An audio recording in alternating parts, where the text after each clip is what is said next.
Thursday Night Live with Bill Tucci. Behold his mighty hand. Tucci gang, Tucci gang, Tucci gang, Tucci gang, Tucci gang, Tucci gang, Tucci gang. Just want to manage expectations.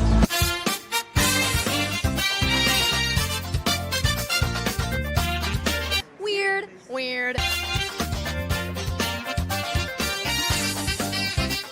This is the worst.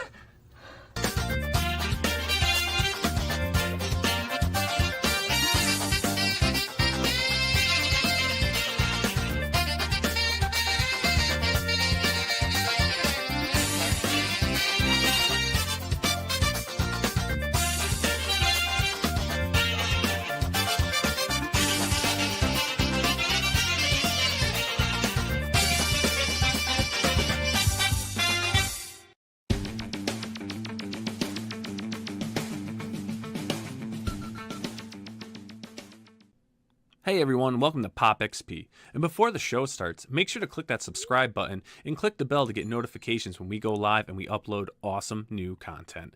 And don't forget, if you can, make sure to share our stream on all your social media outlets. We appreciate it, and thanks for helping us grow the Pop XP channel.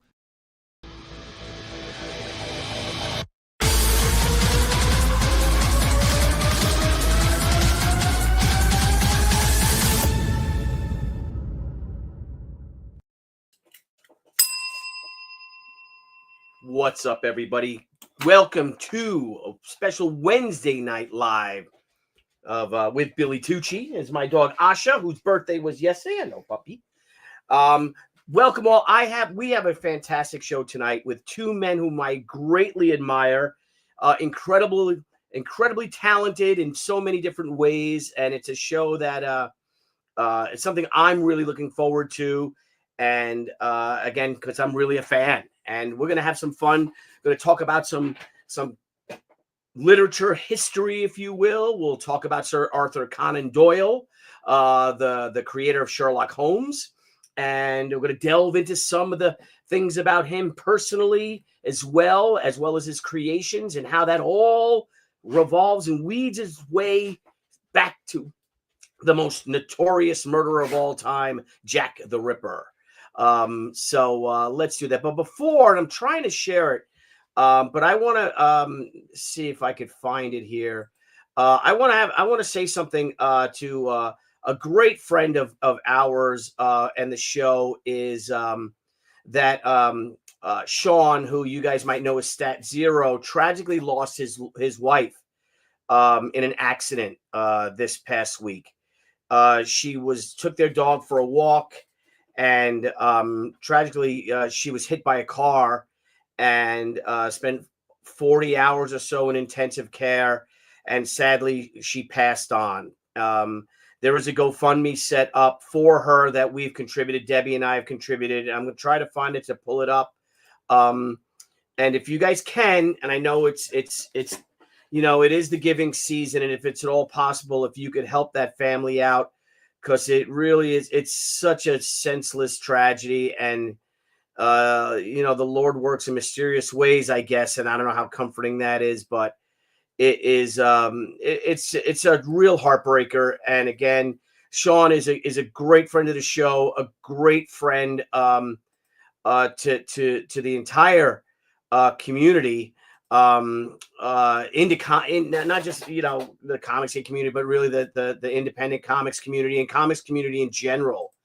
And I found it. I was able to share it, and I'd like to share that screen. And if you guys can, there is a link in the description alongside with our wonderful guests today.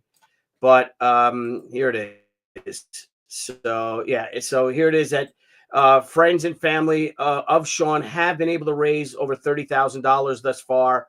But there's a lot. It really is a senseless tragedy, and there's so much. It's just not good overall. And if you guys can, forgive me, I'm trying to multitask here. That we could, you know, just remember Jill and our friend Sean. StatZero, and just God bless you guys. And I just don't know what to say. It's just, I have no words. But if we can help out in some way, again, the link is in the description. If you guys could share it, that would be wonderful. So God bless that family.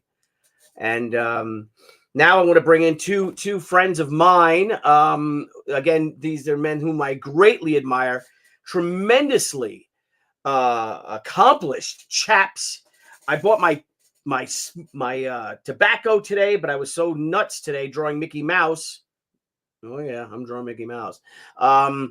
And doing stuff with the wife, holiday stuff, getting things together that I fell a little bit behind, so I didn't get a chance to light my pipe. So, but without further ado, or a don't, I'd love to introduce comics legend, the one, the only, the great Mike Baron. Hello, Mike. How are you, buddy? Doing good, Billy. It's good to see you. I know we're a wee bit late, and I apologize, but we'll go about an hour and a half, an hour, maybe an hour. We'll go about an hour. And also Dr. Daniel Friedman, who's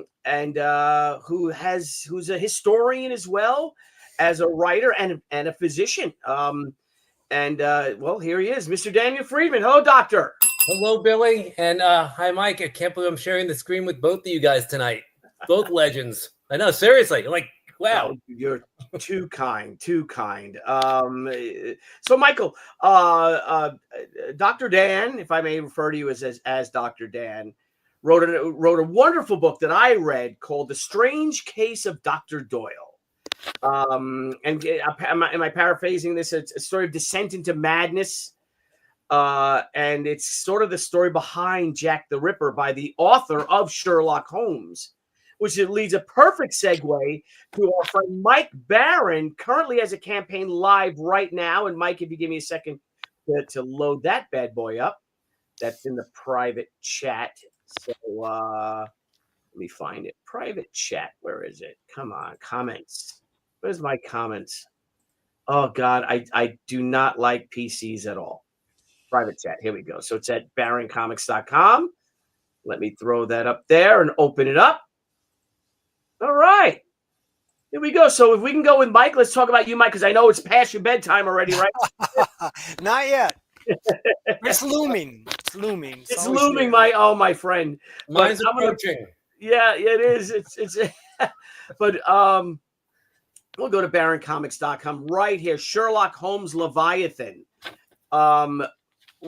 Great. By wonderful work by the amazing, talented Richard Bonk. But Mike, if you could give us a little bit, I mean, look at this logo, Dan. Love it. Yeah, he's already raised $25,000 with this campaign. Mike said he feared he had some reservations about doing Sherlock Holmes. Would people not quite get it? But I think it's working. And Mike, if you can go in and we could talk about Leviathan and what brought you to this, unless you want me to share that. You know, I'll run the trailer first. All right. When a series of shipping disasters points to a mysterious sea monster, Sherlock Holmes and Dr. Watson leave the comfort of Baker Street and board a freighter where they encounter unexpected betrayal and come face to face with the enigmatic Captain Nemo and his submarine, the Nautilus. As they delve deeper into the case, they uncover a conspiracy involving a Russian Tsar with an airship that rains destruction on unsuspecting cities. With time running out and the world on the brink of war, the heroes must use all their skills and resources to stop a massive conspiracy and prevent global conflict. From Eisner-winning writer Mike Baron and illustrator Richard Bonk, dive into the depths of adventure and unravel the mysteries of the sea with the world's greatest detective in Leviathan. Order now at baroncomics.com. What an amazing trailer. Well, thank you. What an amazing trailer, my friend. A gorgeous campaign. So can you give us the 5-0? What drew you to do, aside from, you know, the steampunk influences and the Nautilus, which is like one of the greatest designs of all time? What drew you to bring dust off old Sherlock with the deer stalker hat and the what kind of pipe is it called that dips? Meerschaum. Is that what it is? Mm-hmm. What? Say it again. What is it? Meerschaum. A meerschaum pipe. And old Dr. Watney there with the Wembley pistol. What brought you to do that? I mean, I'm glad you did, but talk to us, my friend.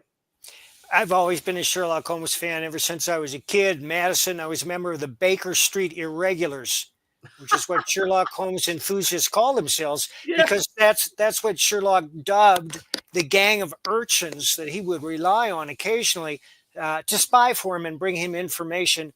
And we'd meet once a month and talk about the stories. And then about 3 years ago, I started binging on Sherlock Holmes movies and TV shows, as many as I could watch. And then about a year ago, I said, well, I'm going to dive into the pool. They call any Sherlock Holmes story not written by Conan Doyle, they call a Sherlock Holmes pastiche. And that's what this is. But that doesn't mean that there's anything slapped together about it, because it took me a long time to figure out. But as soon as I conceived that I wanted to do it, I immediately decided to team him up with Captain Nemo. They were two geniuses, eccentric geniuses, fighting for right in their own different ways, and they had never met before. Now, the tradition of hooking up Victorian literary characters is not new. We've all seen The League of Extraordinary Gentlemen. And what strikes me about these team-ups is that these characters that were all born in roughly the same period, the Victorian period, have stayed with us forever. It's not just Sherlock Holmes and Captain Nemo.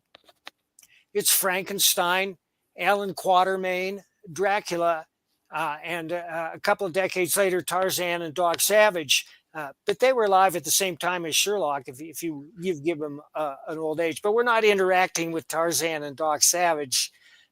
It's Sherlock and Captain Nemo who team up to stop world war that's being triggered by a maniac who's kind of the mirror image of Captain Nemo, in that he has an airship that never needs to touch down, and he hires out to the worst despots in the world, in this case, the Tsar of Russia, to destroy his enemies, because this takes place around 1890, and there was a large Bolshevik presence in Russia even then, and they were agitating for change. They were rioting in the streets, and the Tsar's army could barely contain them. So he hires this guy to fly above them and bomb them to death.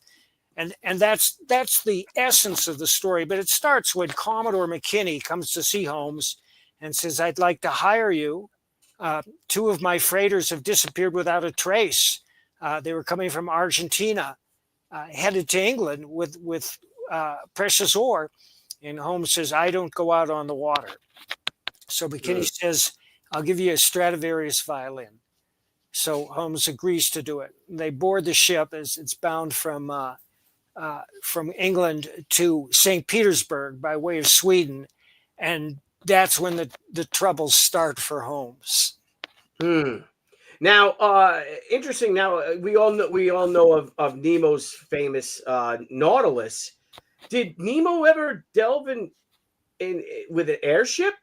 No, he didn't. But for those who are avid Jules Verne readers, they know immediately who the bad guy is.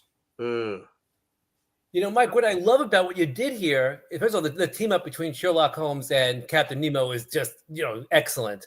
But the original storyline for 20,000 Leagues Under the Sea, Jules Verne actually had it as he was like a Polish scientist going against the Russian czars because of the January uprising.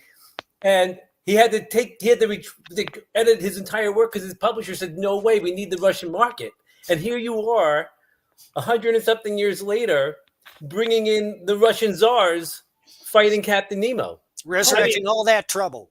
That's brilliant. Wow, I was not aware of that. Yeah, I think this is fascinating. Well, thank you, Dan.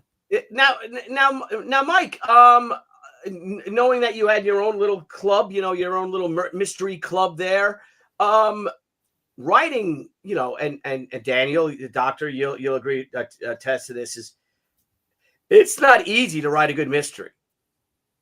I mean, I've never written one that's good yet. Well, I think it's pretty damn good. You got me out of left field with your book, so even just it's a matter of practice and training and time. Well, that's what gets you the Eisner Award. That's right. That's exactly why.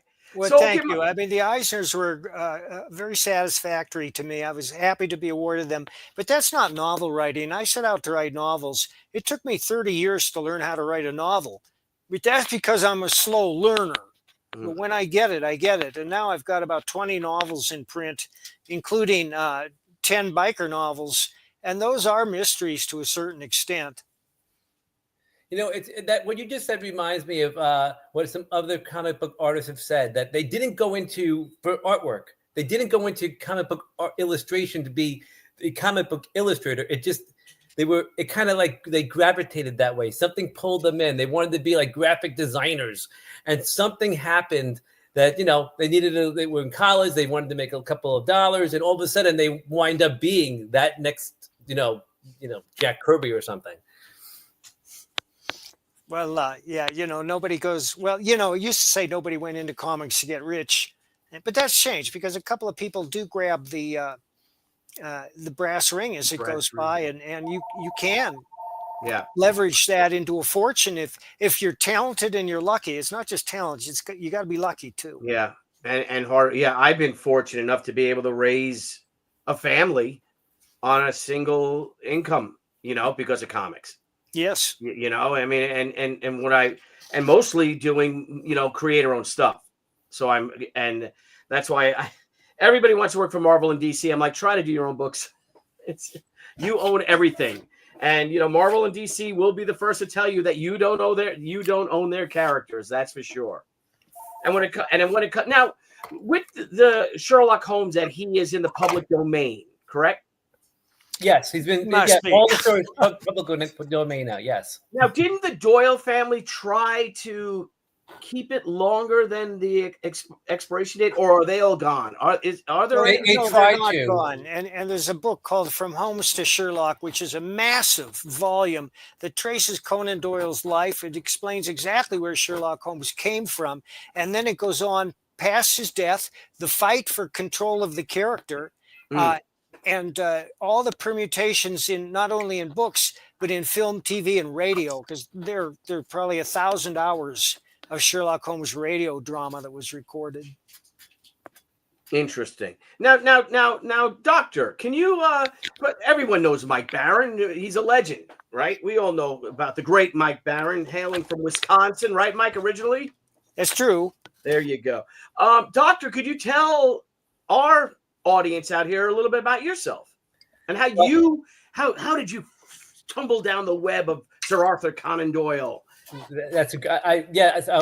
Dan Friedman. I'm a practicing pediatrician, 25 years in Long Island, and my gravitation to Sherlock Holmes didn't come through the canon. It actually came from me reading medical literature, where I was seeing articles written by Arthur Conan Doyle about neurosyphilis, tabes dorsalis, people with syphilis and what he thought he needed to do with them, his vaccination campaigns for cholera, his vaccination campaigns for smallpox. And that's how I kind of got into this Sherlock Holmes society. So that was my way in. It wasn't through reading, you know, the big gold, you know, Baron Gold book at all. Which is like the way most people get into this, supposedly. They read like the Hound of the Baskervilles and they fall in love. I mean, my first exposure to Arthur Conan Doyle's works was young Sherlock Holmes. I thought that was it. That was my movie. You know, it's interesting with me too, and I'll say it. I'll admit it that I've never read any Holmes novels. I came to Sherlock Holmes via the immortal Razzle Bathbones, if you will. You know, I think he's still from watching those films. And I did read the Hound of Baskerville when I was in like 8th grade that we had to read. But of course, everybody had to read that one. That's what I find fascinating about him is Doyle's obsession with spiritualism. Yes, and it's, and people think that he turned to spiritualism with like the death of family members, but he was actually writing about this in the early 1880s. So he was interested in it from childhood. He was interested in the mystical and the occult.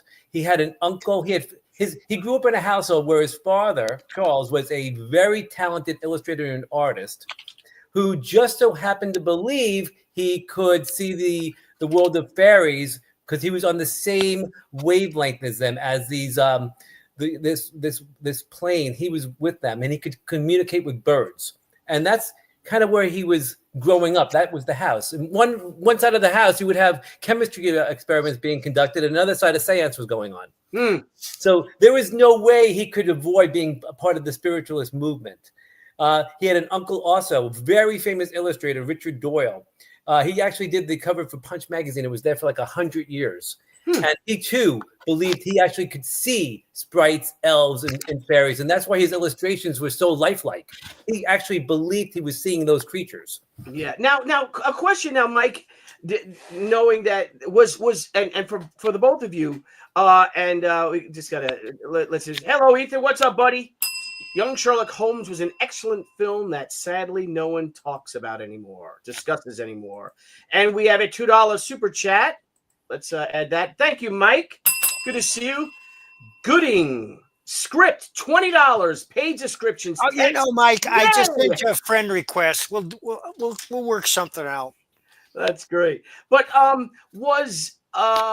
is Holmes, and again, forgive me, since I had to read The Hound of Baskervilles in 8th or 9th grade. Thanks, Ethan. Good to see you, buddy. Wish you all a good evening as well, my friend. Was Holmes a spiritualist too? Did he write him as such, being such an, No. If he can't taste it or feel it, it doesn't exist. So what? I don't want to see. I don't want to spoil things. It would ask you to give away spoilers and all, but the story with the Nautilus. Now I remember they thought it was a sea monster, correct? Yes. Right? In 20,000 Leagues Under the Sea. Can you give a little hint of how does he come across with Nemo? How does he? I know it's tough. No, I'll tell you. How does one usually come across Nemo? One ship gets rammed by the Nautilus.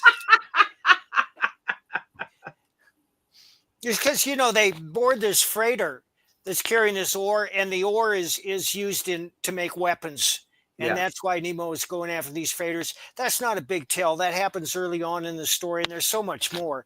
It's 72 pages long, and there's not a wasted panel on it. And there are some guest appearances that are going to blow your mind. I can't tell you who they are, but when you see them, if Richie's going to say, "Holy shit," and then you're going to say, "Yeah, of course they're there." That's great. Now your artist Richard Bonk. The art is fantastic in this. Let me see if I can click on it and have it pop up. Yeah, look at that.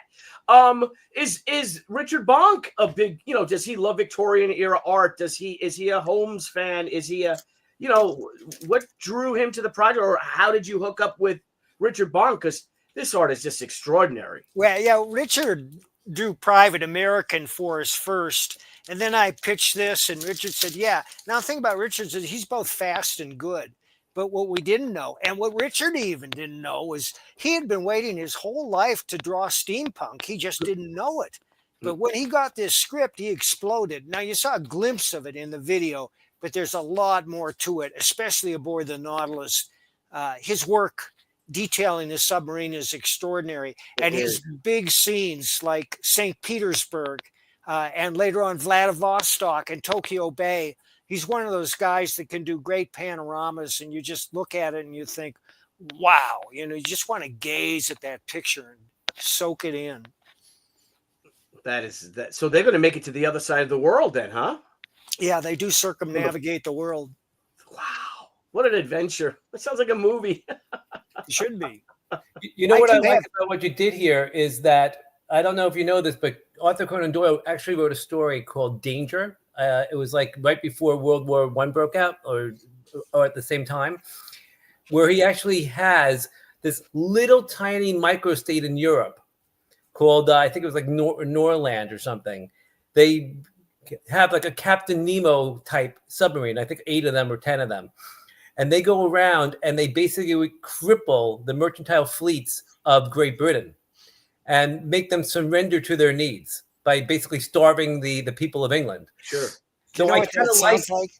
Yeah, I like what you're doing here because it's very much like Captain Nemo, the 20,000 Leagues, and you have Doyle, who you're incorporating into your storyline, and that's something that he would have believed in just the same. I mean, that's exactly what he has, except I think you have it being Nemo's anti-establishment.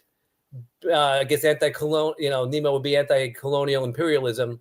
He wouldn't be stopping the war that way. But Doyle was an imperialist and colonialist, but working together, right. I guess, for the greater good, which is, I guess, the Tsar of Russia trying to take over the world. That makes a perfect sense, storyline for what you have here with the two characters. Yeah. Thank you. What you just described sounds an awful lot like a movie called The Mouse That Roared. Mm. Did you ever hear about that? Yeah. No. It's about this tiny little nation in Europe, which they try to take over, and the nation says, "No, we're going to fight." I saw it a million years ago. I'd like to see it again. Conan Doyle wrote it first. He wrote it like in 1914. He's got the rights to that. Yeah. The Doyle estate should get the mouse guy on that one. So are you guys saying that looking at this as the Tsar, Nicholas wants to take over the world. So you saying, gentlemen, that the Romanovs got what was coming to them? Well, I don't think they should have been executed the way they were. No, I'm not saying that. But Tsar Nicholas wasn't too bright. And a lot of people thought Rasputin was calling the shots during his tenure. But he was an imperialist, and he was oppressive. He was a tyrant. Now, was Rasputin alive in 1890? I think so. Let's see. Oh, you think? Took a year to kill him. Look how coy you are about that. Well, no, I'm just gonna look it up. Assassinated December 30th, 1916. So he was alive. How old was he? Let's see. He was born 1869. 30. He was 47. 47-year-old. That's when he died? Yeah. So, and that's what year? 1916. 1916. Just before the revolution. And you know how they killed him, right? First, they poisoned him. That didn't do it. Then they shot him. That didn't do it. So they dragged him out to the frozen river and chopped a hole and shoved him through, and finally that did it.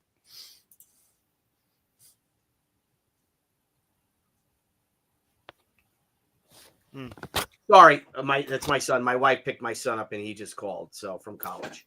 So I have. All right. So because I'm just curious. Now,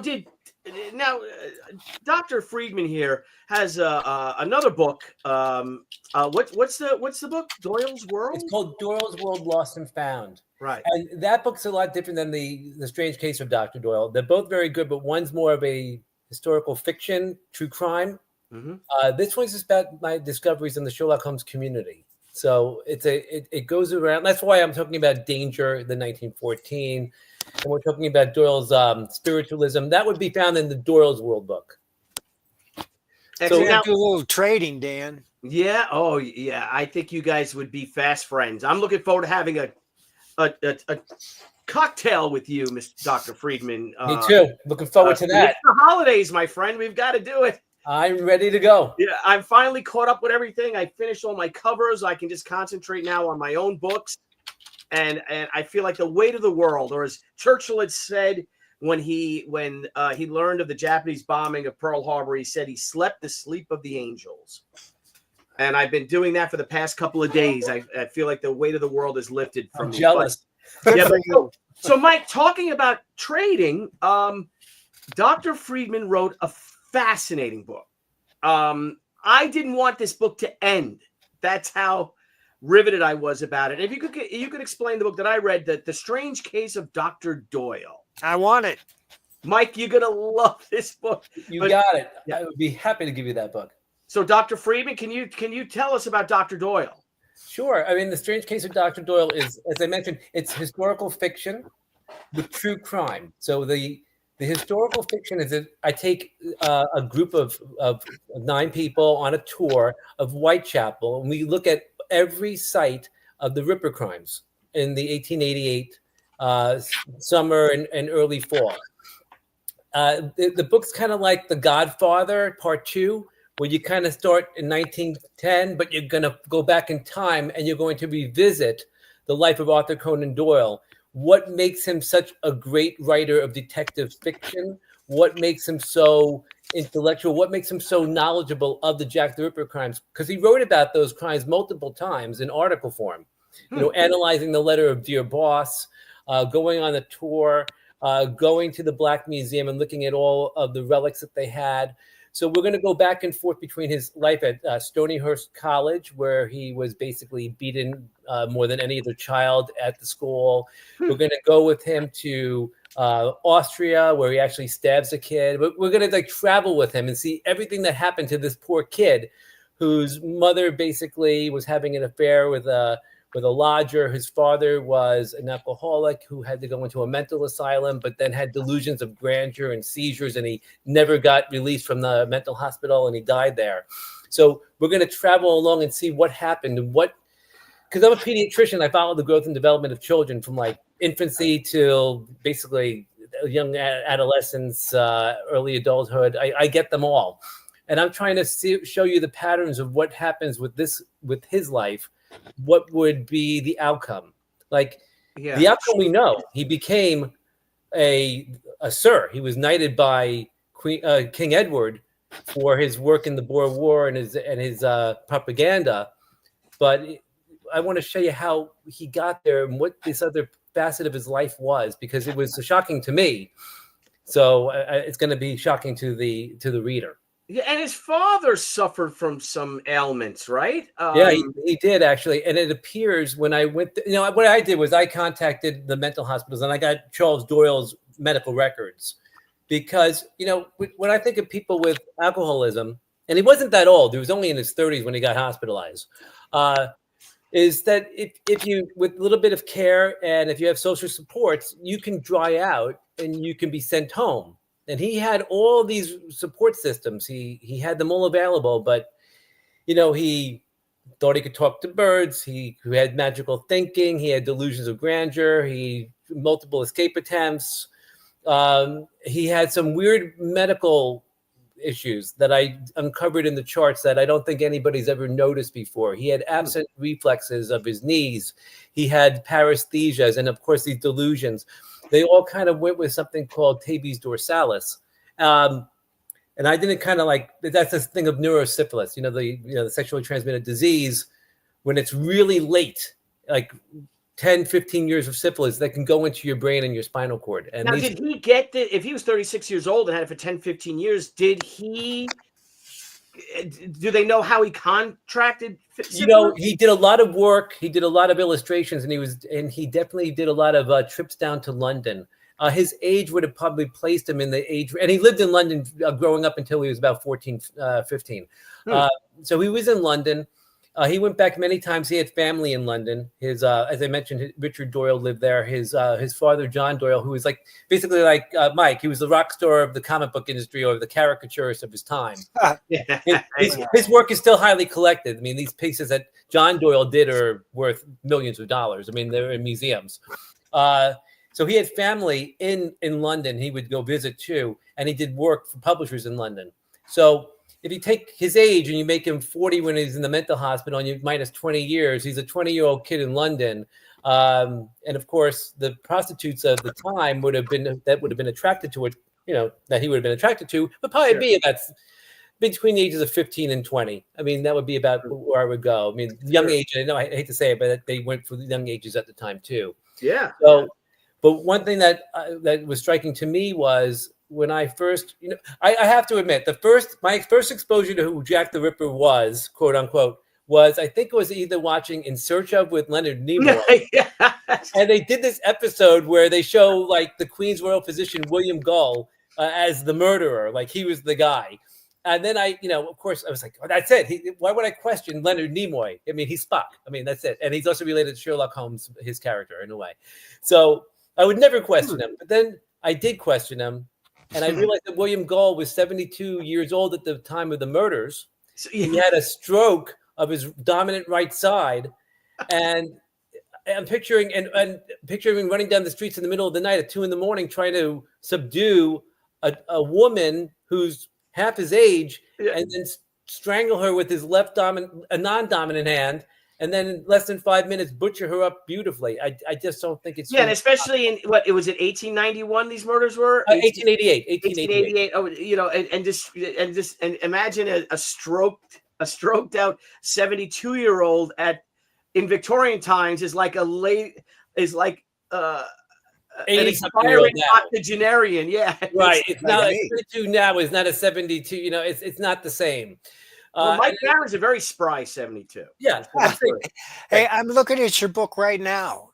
Oh, and cool. it says interspersed throughout the tour is the Friedman's unique and well-researched account of the life of the young Conan Doyle, which was shrouded in more mystery than any of his own works of fiction.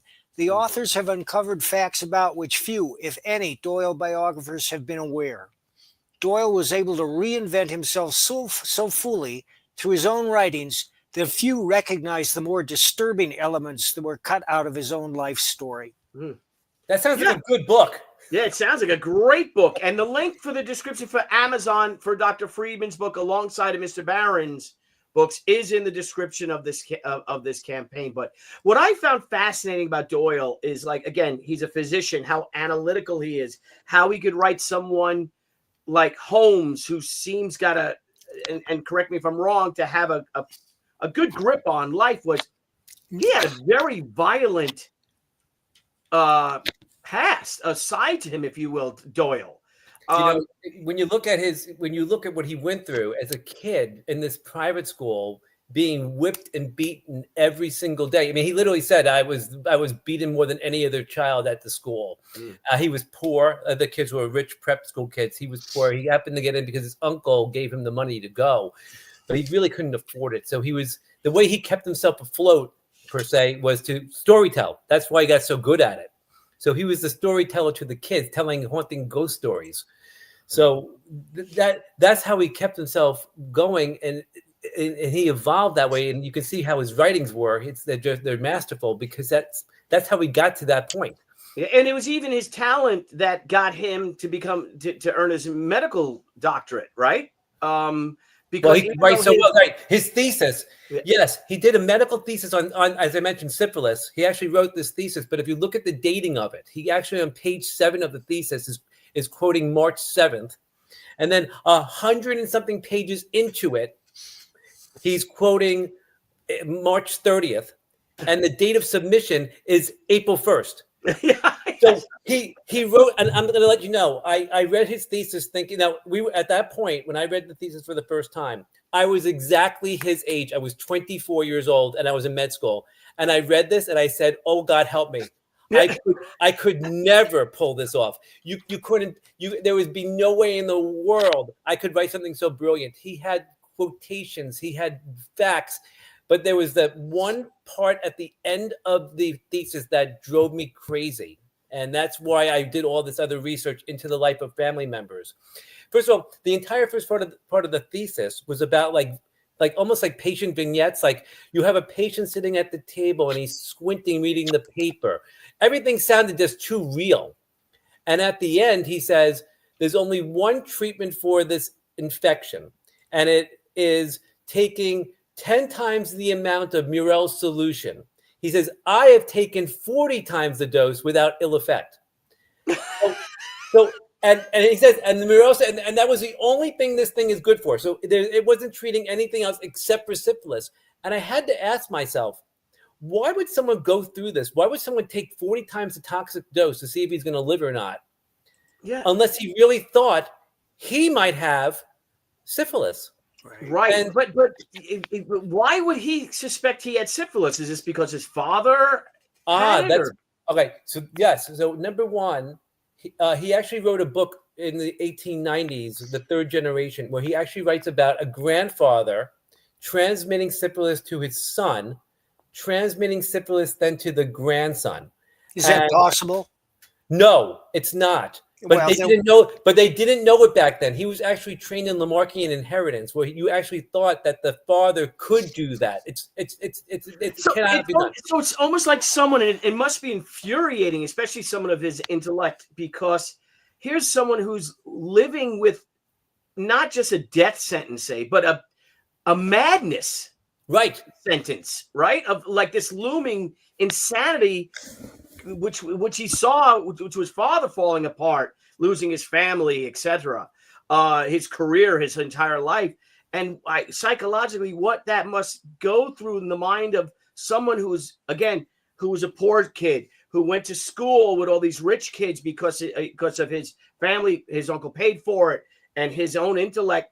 And to see this, how it must have shaped him, that it ends up that his medical doctorate, thesis is about this affliction.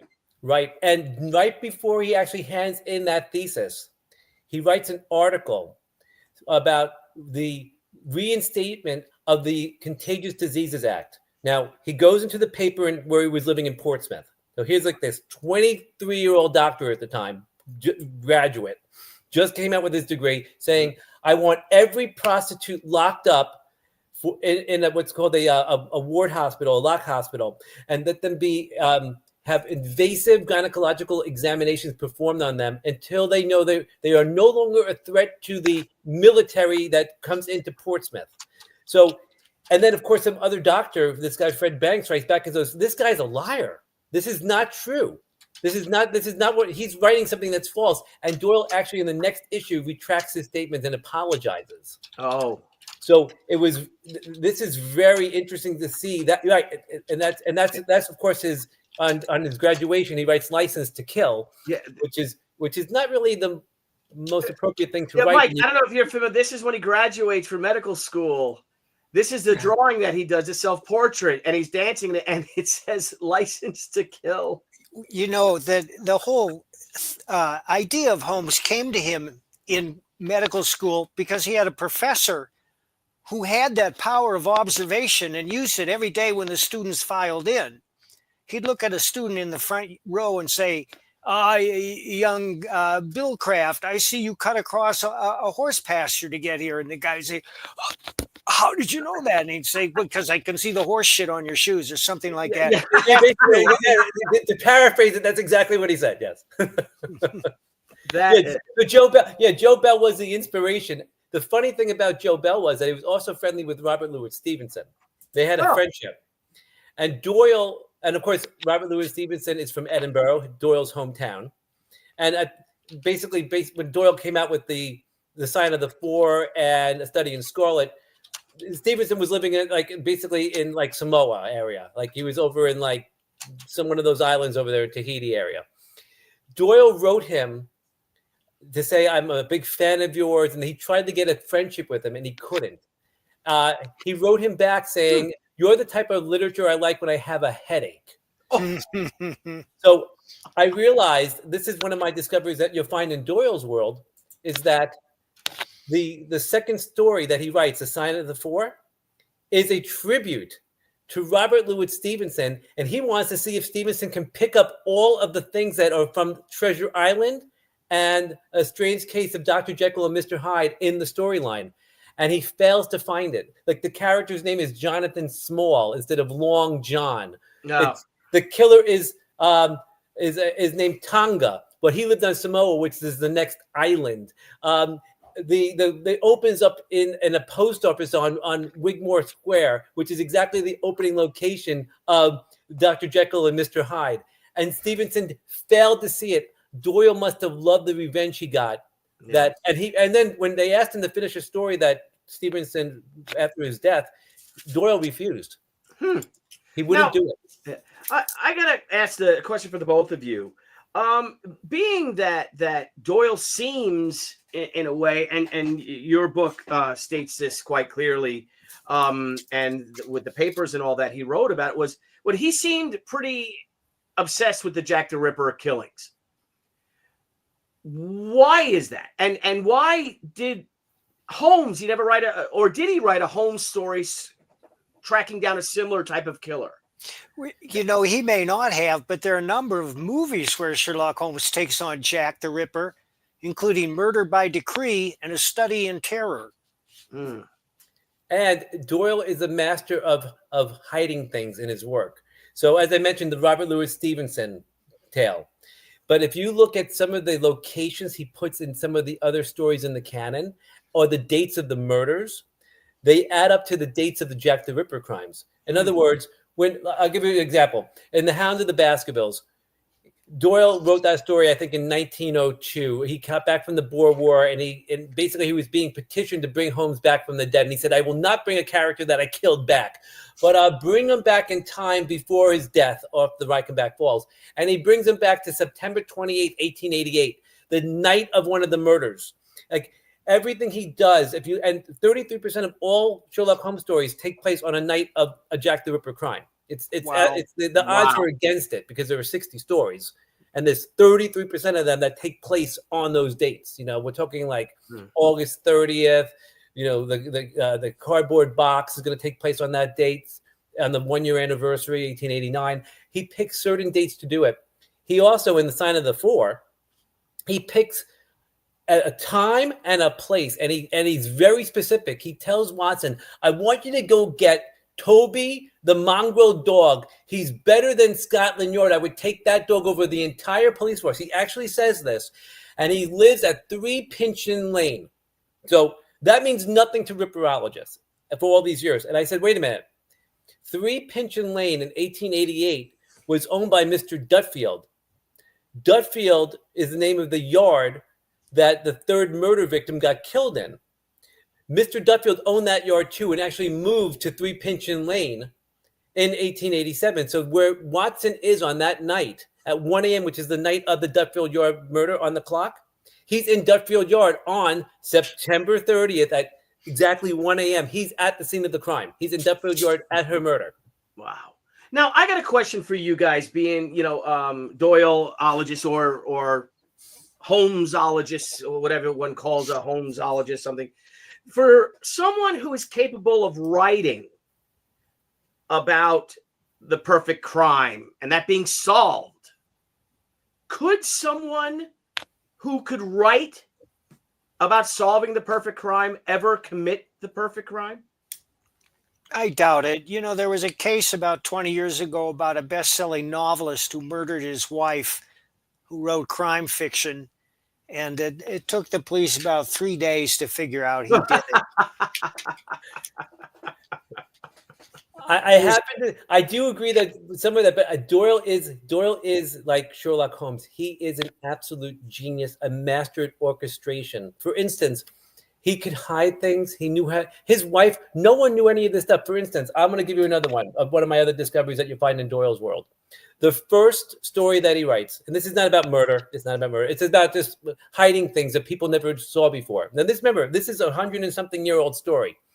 A Study in Scarlet is actually a Nathaniel Hawthorne story called The Scarlet Letter in Disguise. Everything that happens in that story takes place in his story in the different time frames. In other words, like he mentions that Sherlock Holmes is a lover of Trichinopoly tobacco. To you, me, and the rest of the world for 100-something years, that means absolutely nothing. But if you research where Trichinopoly tobacco comes from, it comes from the India state of Salem. And of course, Nathaniel Hawthorne stories take place in Salem, Massachusetts, in the office there, in the customs house. The way that the movement of the story takes place. Doyle starts his story of people moving, the Mormons moving from the east, from basically Connecticut to New York, all the way to Salt Lake. While in the Scarlet Letter, we go from England to New England, which is also that east-west, creating a brand new religion, which has, you think is going to be the beacon for the world, and it winds up being, you have your own like turmoil with it. The same happens with the Mormons in Salt Lake. The two stories have all these things. The guy dies of the coronary, the guy dies in the coronary, every little piece. And the one best piece I love about the story is Nathaniel Hawthorne actually says that a well-played violin is a treat for the gods. And Doyle uses the exact same words in his story. That it tells Watson a well-played fiddle is a treat for the gods. It's ambrosia for the gods. Yeah.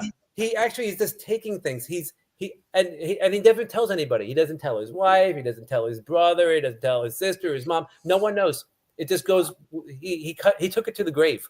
Wow. Now, Michael, does the Stradivarius survive the sinking of the Carpathia or whatever freighter? Well, he doesn't get the Stradivarius until he completes the job. Oh, okay. Well, it would float, wouldn't it? Anyway, it would, but it would be ruined. It would be ruined. That would not be a well-played violin. No. Well, even if it survived, it would not be a well-played violin because Sherlock wasn't a great violinist. Well, guys, I find this so fascinating. I'm looking forward to Sherlock Holmes Leviathan. I have yet to pledge for it, Michael. I apologize. Billy, don't worry about that. We'll trade books. How's that? Listen. It'll be my bookshelf. Yeah, we're gonna trade books too, Dan. I got some books you'd be interested in. And I'd love for after you guys read one another's books, if we could revisit this subject. Yeah, I'd love to. And discuss how you guys feel, because again, I find you both incredibly fascinating. I adore talking to you guys and hanging out. I just want to be a fly on the wall to hear this conversation, the two of you getting together. It's just been it's a real treat. So, Mike, you have I'll see if this goes. It doesn't switch over, but Sherlock Holmes Leviathan is on Indiegogo. Yeah, but they're shadow banning us, so we would prefer you order from Fund My Comic or Kickstarter. The great, Luke and the great people at Fund My Comic. Let's go over there. You've already raised almost $11,000 on Fund My Comic, which is a great crowdfunding platform that is very, very creator friendly. No gatekeeping, no politics, no shadow banning, if you will. And shadow banning is basically when they put your product on their platform and they ignore it or they kind of hide it. Right, Mike? I mean, you can't find it unless you're specifically searching for it. I know. And that's why Fund My Comic was born. Yeah. So, so again, Mike has the links there. It's a great looking campaign. I'm going to stop the screen. I'm going to grab the Fund My Comic campaign, Mike. All right. And then I would like to be in the same place as you are one of these days. We haven't been together since that con in Connecticut about 8 years ago. Because I got a lot of questions for you. Yeah, well, I'd love for us to, again, I have my schedule. I see you going to Pensacon. Is that in Pensacola, Florida? Yeah. Okay. Any other convention appearances for you, Mike? MegaCon. Oh. I'm looking at one in Tennessee in March. I've been invited. Okay. It's a little town near Nashville. That's about it for now. Okay. But, there might be some more. I don't know. Well, we can get you your way back to Connecticut because, Dr. Dan, you went. I met your lovely wife there as well. Terrific con. Yep, we should. That's it. Fantastic convention that we could all do dinner. I think that would be. Do you think it's too late for me to get in on that? That's Mitch. I would reach out to Mitch. It does. I mean, it's 9 months away. Oh, let me ask him. Yeah, it's in August, right? Early August, I believe. Yeah, I think it's like August. Yeah, you're right. Yeah. Mitch is a great guy, and it's for those of you and right, Doctor, it is an incredible Comic-Con because it really is a Comic-Con. Right, it's about the artists and the writers. That is the best con I go to. Yep. And massive guest list. He treats everyone so well. It's at Mohegan Sun. Yeah. So if you with a gambling addiction or any kind of problems like that, you'll fit right in and have a good time. I asked him back in April, and he said, "I don't even know how I'm squeezing in all the ones I have. Sorry, my guest budget is shot." Yeah. Well, it's expensive con. Because he's got people coming in from all over the world. Really, it's tremendous. Another great con is Baltimore Comic-Con, which is another wonderful show at Heroes Con. Doctor, you make your way down to Heroes Con at all? I hear Heroes Kind is great. I haven't gone yet. I was invited to as a guest for someone. I didn't go, but I hear that one's amazing. And the one I used to go to is East Coast Comic Con, but it's no longer going. That one I love too. Well, there's now it's the Garden State Comic Fest. Is that as good as the other one? It's fantastic. It is so great. It's in Newark area. It was in Morristown. It's actually closer to New York. And that is a great show. Mike, that's a show that we all went to dinner. It was like 20 of us, and we all went to Ruth's Chris and had a steak and wine and lied to each other. I'll even smoke a cigar. Yeah, and we had a cigar night afterwards. Doctor, do you smoke cigars? I don't smoke cigars, but I will definitely join you guys. Will you smoke a pipe? I don't smoke a pipe either. Oh, you could totally. Hang on a minute. This I man. can you dangle one? Yeah, Dave Johnson has a pipe. He just sticks in his mouth. I smoke my pipe. I saw you were going to do one today. Oh, I was, but I was just we had a for Brian Polito, Jimmy Palmiotti, and I have a Kickstarter, and Brian was late, so we didn't start for a half hour. So, and of course, yes, Marcus Killigrew, Heroes Con, absolutely. We hung out at Heroes Con. That is another great show, and you could display there, Doctor, and you can have your books. That would be wonderful. It's a good time. Again, another super comic book writer and artist centric convention. And Mike, this art, look, I know I'm jumping around. That's my ADD, but this art looks wonderful. No, the illustrations in your book are just absolutely fantastic. Thank you, gentlemen. So, all right, guys, we're going to get going. Thank you both for joining us. Doctor, I will message you about us getting together. Maybe we can, early next week. I'm ready. You're not that far. I can be there in 30 minutes. Perfect. Well, we're only like 10 minutes away from one another. Well, yeah, if we meet, yes, exactly. Yeah. If we meet in the middle. Yeah, we could do that. Does the doc drink scotch? I will drink scotch with Billy. He will. See that, TJ? That's it. Guys, please, if you can, check out these gentlemen, these fine gentlemen, these gentlemen scholars, and hopefully a judge of a good whiskey. They're both mensches. They're wonderful, wonderful human beings. Again, two men I greatly admire, not just their talent, but their personalities. How's that? I find you both fascinating, and it's a privilege to be friends with you guys. Thank you, Billy. So if you guys could please check out, Mike has his campaign. He's got 38 days to go. His new campaign, Sherlock Holmes, Leviathan, on Fund My Comic. Let's go to that one first.